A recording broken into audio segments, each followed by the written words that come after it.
안녕하세요. 반갑습니다. 저 신갈렙입니다. 저는 오늘 정확한 암 진단을 위한 기초가 되는 질병을 바라보는 다양한 세계관에 대한 이해를 함께 해봤으면 합니다. 세계관이 뭘까요?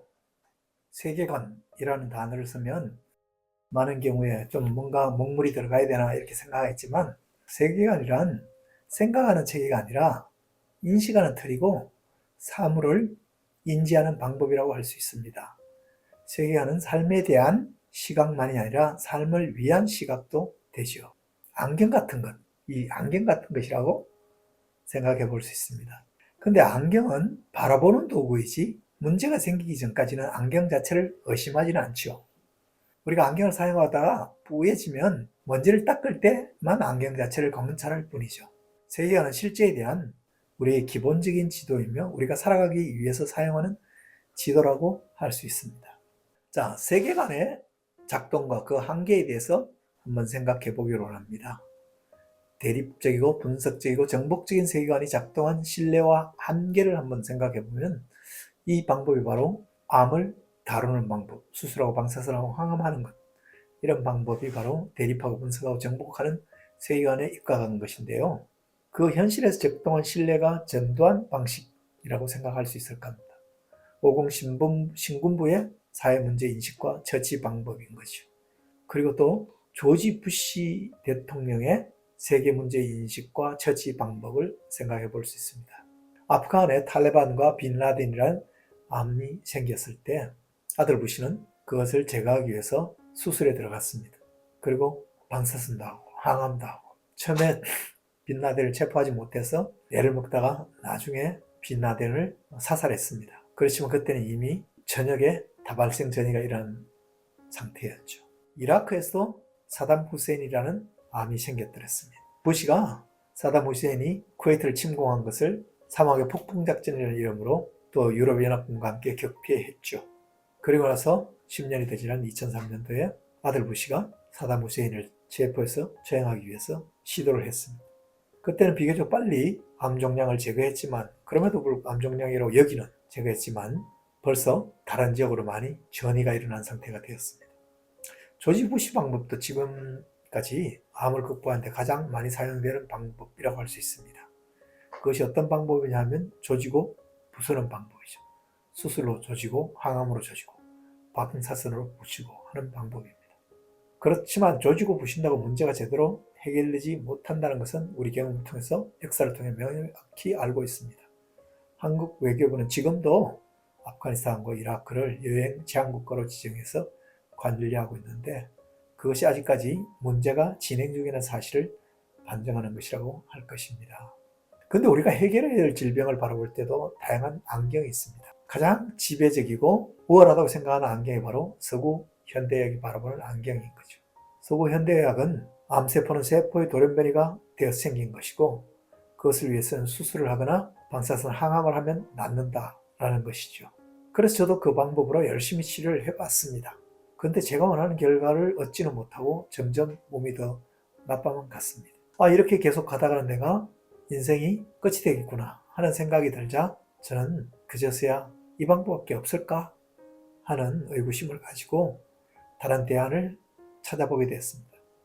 마치 고등학교 수학 시험 시간에 방정식 문제를 풀 때 처음 대입한 방정식으로 풀리지 않고 자꾸 시간이 가게 됐을 때 다른 방정식을 대입해서 문제를 풀어보려고 시도했던 것처럼, 저도 암으로 인해 점점 생명의 위협을 받게 되자 필사적으로 다른 방정식을 찾아서 대입해보려는 노력을 하게 되었습니다. 왜냐하면 각 문학관마다 질병에 대한 진단과 처방이 조금씩 다른데, 그것이 그들의 세계관이 됐다는 것은 그 나름대로 효과가 있다는 것을 의미하겠죠.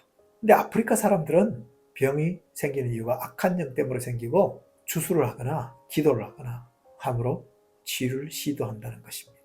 이런 아프리카 문명권에서 사역하는 서양 선교사는 이런 아프리카 사람들의 인식체계가 참 못마땅하고 받아들이기 어려웠습니다.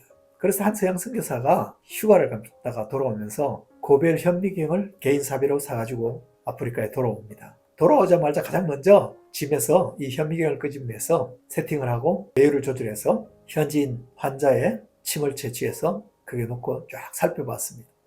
그러니까 거기 쫙 바이러스가 보였습니다. 그래서 이 서양 선교사는 덕이에 찬 목소리로 자기와 함께 일하는 현지인 스텝에게 이 현미경을 들여다보라고 했습니다.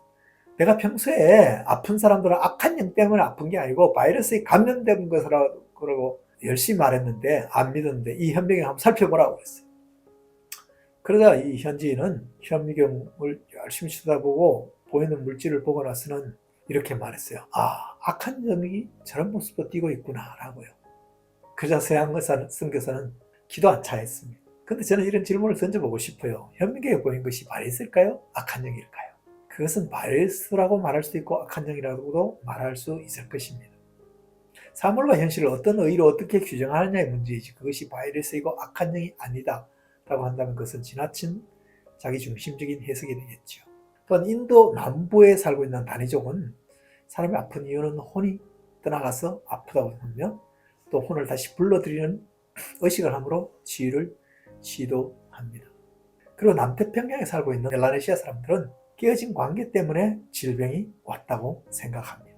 멜라네시아 사람들은 거의 옷도 안 입고 중요한 부분 가리고 살아가는 사람들인데 그 사람들은 깨진 관계 때문에 질병이 왔다고 생각합니다. 저는 제가 직면하고 있는 암의 문제를 해결하기 위해서 어떤 방정식이 가장 나에게 유효할까 하는 질문을 하면서 이 방정식 하나하나를 대입해 보다가 멜라네시아 사람들의 방정식이 암을 극복하는 데 가장 타당성이 높다는 생각을 하게 되었습니다. 그렇게 생각을 했지만 입 밖으로 발설하기가 좀 어려웠습니다. 왜냐하면 거의 문명 수준이 낮고 지식 수준이 별로 없는 원시적인 시대를 살아가고 있는 사람들의 세계관이 더 유효하다고 이야기하기에는 뭔가 부담스러운 면이 많이 있었기 때문입니다. 근데 제가 다시 성경에 들어가서 생각을 해봤습니다. 성경에서 인간의 가장 근본적인 문제는 뭐냐 하면 바로 인간 타락이라고 설명하고 있고 그 타락의 결과가 뭐냐 하면 바로 깨어진 관계라는 것입니다. 자아와 깨어진 관계. 즉 빨가벗고 있어도 창피하지 않고 누구인가 뭔가 숨길 필요가 없던 사람이 범죄하자마자 자기 몸을 가려야 되는 자기를 있는 그대로 바라보지 못하는 자아와 깨어진 관계 속에 들어가게 되는 거. 그리고 그 전까지는 이는 내 살 중에 살이요 뼈 중에 뼈라고 아내를 향해서 느끼한 멘트를 날렸던 이 남자가 하나님 당신이 중매해줘서 결혼하게 된 저 여자가 선악과를 먹으라고 해서 먹었다고 하면서 가장 친밀한 관계가 깨어지는 대인관계의 균열이 왔습니다. 그리고 하나님 낯을 피해서 숨어야 하는 하나님과 깨어진 관계가 오게 된 거죠. 이렇게 인간이 주변과 깨어진 관계 있자 자연도 인간과 깨어진 관계 안에 들어가서 가시와 엉겅퀴를 내고 남자들은 땀을 흘려 수고해야지만 먹을 수 있는 자연 환경에 퇴락이 오게 된 것이죠. 즉 인간의 범죄, 아담과 하와가 선악과를 먹었다는 것은 단순한 범죄가 아니라 이 총체적인 관계의 분열을 가지고 왔다는 것입니다. 그리고 진정한 문제의 해결은 단지 예수 믿으면 천국 간다 이것이 아니라 인간의 범죄로 말미암아 깨어진 전반적인 관계를 복원하는 것. 그것이 하나님의 구원의 계획인 것이죠. 그런 의미에서 암은 우리 몸의 세포가 파업한 것이라는, 즉 우리 자신과 세포 안에 관계가 단절된 것이라는 이해는 적실해 보인다는 생각이 들었습니다. 근데 현실 속에서 파업을 하게 될 경우 경제는 어떻게 대응할까요? 처음부터 공권력을 투입하거나 그렇게 하지 않죠. 수많은 협상과 타협을 합니다. 그리고 또 협상하고 얼마 전 삼성 초기업 노조가 영업이익의 15%를 달라는 요구를 하면서 파업에 임했을 때도 몇 달간 서로 협상을 하고 노동중재위원회에서 중재를 하고 노동부 장관까지 나서서 설득을 하고 그런 과정을 거치게 되는 것이 파업을 하자마자 파업 선언도 하기 전에 공권력을 투입하고 그렇게 하는 경우는 없죠. 그런데 우리 몸의 세포가 파업하려고 할 때 현대의학은 어떻게 그것을 대응하고 있나요? 묻지도 않고 따지도 않고 수술하고 방사선하고 항암을 합니다. 왜 그렇게 할까요? 그것이 바로 대립하고 분석하고 정복하는 것이야말로 유효하고 그것이 가장 효과적인 방법이라고 생각하는 세계관으로 말미암은 것이죠. 그걸과 환자의 몸이 전쟁터가 되고 삶은 피폐하게 됩니다.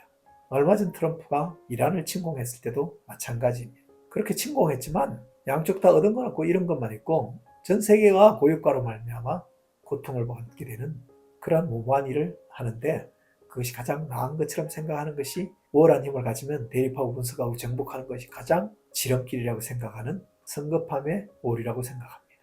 그래서 성경은 너희는 이 세대를 본받지 말고 오직 마음을 새롭게 함으로 변화를 받아 하나님의 선하시고 기뻐하시고 온전하신 뜻이 무엇인지 분별하도록 하라고 말하는 것입니다.